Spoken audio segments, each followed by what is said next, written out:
Hello, cartoon fanatics, and welcome back to talk about another episode of Rick and Morty. And after the mind-blowing we got in the Rick Lantis mix-up, it's nice to know that the writers are willing to sort of give us a mental break before everything kind of goes downhill from here, which is what I'm anticipating will probably happen with the rest of the season. Not in terms of story, but in terms of things being good, or as good as they get in Rick and Morty. So, without further ado, let's talk about today's episode. So today's episode starts with Rick and Morty getting in a situation where, like this labyrinthian situation with what it looks like an Alice Cooper Goblin King. That part at the beginning cracked me up. I need to pause that and look over that character design a little bit more, because that was great. But they're trying to get out of it, and Morty's got this turtle that apparently knows all, and he looks into it on accident, and he sees too much, and now he's like, I wish I could forget all of this. I can't move on. So Rick takes him to the part of the lab that we haven't seen before, underground, and it's just a room consisting of all the memories that Rick has supposedly erased from Morty's mind. And some of them, actually all of them, now that I think about it, it seems like most of them have happened within the third season after the divorce, which is really interesting in of itself. Of course, there might be some from the first two seasons, but we don't look into those. We seem to only look into the more recent ones where Jerry's out of the picture and it's just Beth and Summer and Morty and Rick. So it's kind of, as Rick says, it's like the interdimensional cable episodes where you just get a bunch of snippets, but instead of them being like random vignettes throughout the multiverse, it's random vignettes of Rick and Morty adventures. And they all end badly in some way, shape, or form, which is why they've been erased from Morty's mind. And I don't want to spoil all of them here. Some of them were really funny, some of them were slightly disturbing. I mean, it's Rick and Morty. They're Rick and Morty vignettes. You get what you expect from Rick and Morty vignettes. And then some of them are just random. Like, there were a few where it's like Morty had a good day, but Rick was upset at Morty with something, so he just erased it from Morty's mind to make himself feel better. And he might have erased it from his mind too, for all we know. But probably not. These seem like they're all Morty's memories. Which, that's a lot of memories to erase, man. And I'll bring it up here since this is a vignette format episode, and I don't want to get into too much detail with each of the little vignettes, because it's something you gotta experience for yourself. There's a lot of laughs in there, a lot of creative ideas. It seems like pretty much the team put in anything they wanted to make in a Rick and Morty adventure, but they just couldn't fit that 22-minute slot, or they just didn't have time to stretch it out into a full episode. It's like all of the writers scrapped Rick and Morty Adventures ideas, they put together and put them in this one collection and be like, here, you want to see all the adventures that could have been, but we just didn't have time or weren't able to do? Well, here you go, here they are. You can sleep in peace now, if you ever slept in peace before. But early on, when the promo first came out, we did have some people very cleverly notice in one of the screen stills that supposedly on one of the Morty mind erasers, or Morty mind blowers as Rick calls them, on one of them there's one labeled, we think it's labeled Stanford. I mean, it's hard to tell because we can't see the full label head on, but from what it looks like, it's labeled Stanford. So there we go. We got more Gravity Falls Easter eggs, because that's what keeps the fandom going. At least it keeps part of the Gravity Falls fandom going at the moment. They're still waiting for that crossover that will probably never happen, because Gravity Falls is owned by Disney, and there's no way Disney would let their characters go on Rick and Morty, for obvious reasons. Even if it makes sense, there's no way that would happen in reality. So instead we get these Easter eggs to tide us over. And imagine! So enjoy that, fandoms. Enjoy it and cry over it and whatever. I'm gonna move on from that point now. Because if I don't, I'm just gonna start going off into a 10-minute rant about how I like watching fandoms burn for some reason. Alright, moving on from that. But in the midst of Morty going through all these memories. You see, some of them are erased because it's something terrible he did and he wanted to forget it, and that makes sense to him. But then some of them are things that his family did, like some of them are things that Summer and Beth did, and he was just so furious with his family that Rick supposedly erased his memory of it. And then there are others where it's completely Rick's fault. Or like I said, it's just something where Morty's having a good day, but he manages to irritate Rick in some way, so Rick erases it from Morty's mind.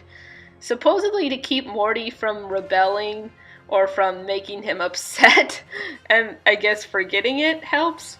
And Morty is clearly, once he discovers all of this, is not happy with Rick at all. He goes off on Rick. It's like, this is why I'd never grow, because I can't remember my mistakes to learn from, and that's a very fair point. We've been beginning to see some character development in Morty this season, but in the past couple of seasons, there hasn't really been much development. He's just always been Morty, and even now he's still Morty-ish, but we've seen a couple of moments where he kind of grows beyond his typical Mortiness. And I guess this is kind of an explanation to go, hey, if you think Morty's not really growing from his mistakes or developing as a character, this is one of the reasons why, because he never remembers his mistakes, because Rick takes them all away. Which is an interesting thing. Like, do you remember all the horrible things that happened to you and figure out how to grow from them?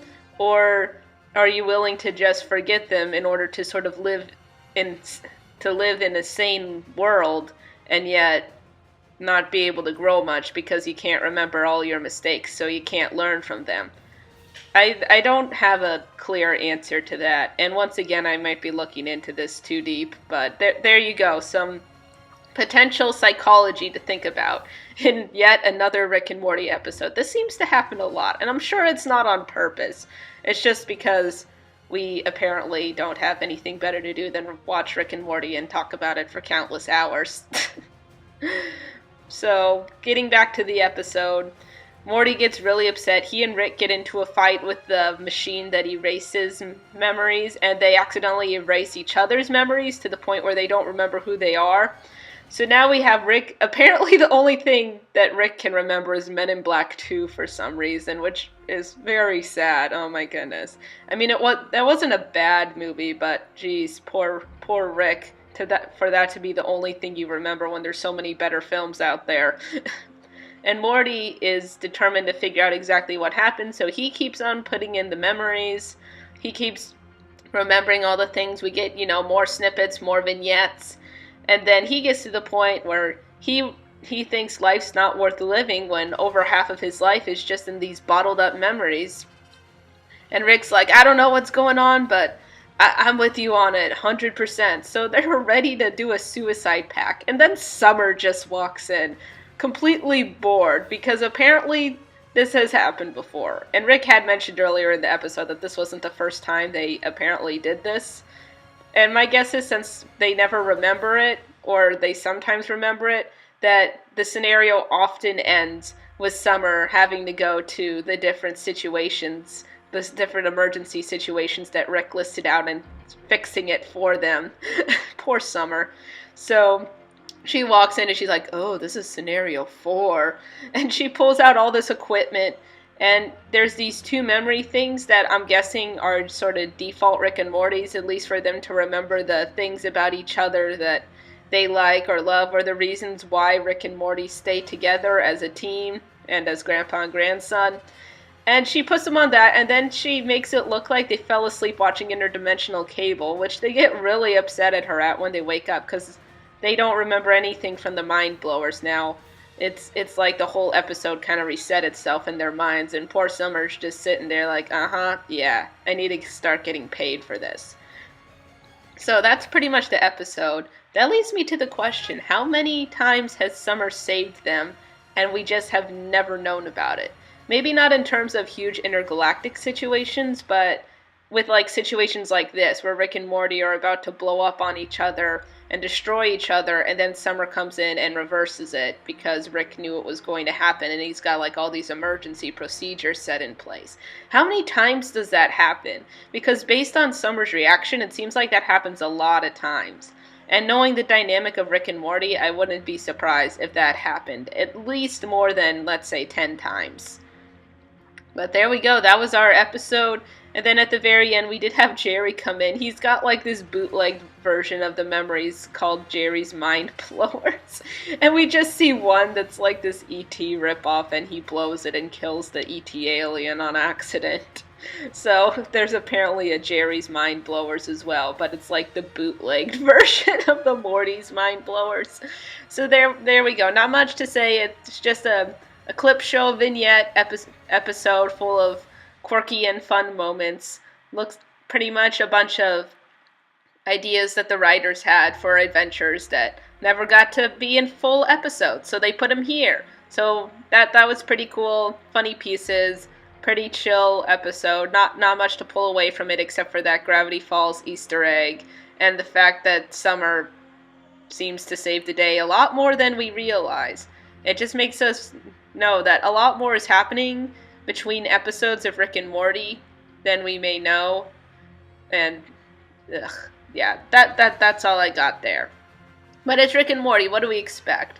So that's pretty much it for the episode. It was a nice calm episode, especially after the huge reveal in the last episode. It seemed like the writers wanted to bring our adrenaline levels down a bit and go, okay, well, you know you're excited over Evil Morty. Just take a chill pill, relax, watch a clip show. It's gonna be good until the moment it's not. And there we have it. That's all I gotta say for this. It was fun to watch, and I'm sure it's the only breather we're gonna get before things go down for the rest of the season. So we better get ready for that. So if you liked this video, go ahead and give a thumbs up and press that like button. And don't forget to comment and subscribe as well. And as always, I will see you next week to talk about the next Rick and Morty. It'll be interesting to see what happens, because certainly we can't figure it out from the promos at this point. We should know by now that the promos rarely help us in figuring out what is actually going on in the episode, unless it's like this. So in other words, we really have no idea. Lovely!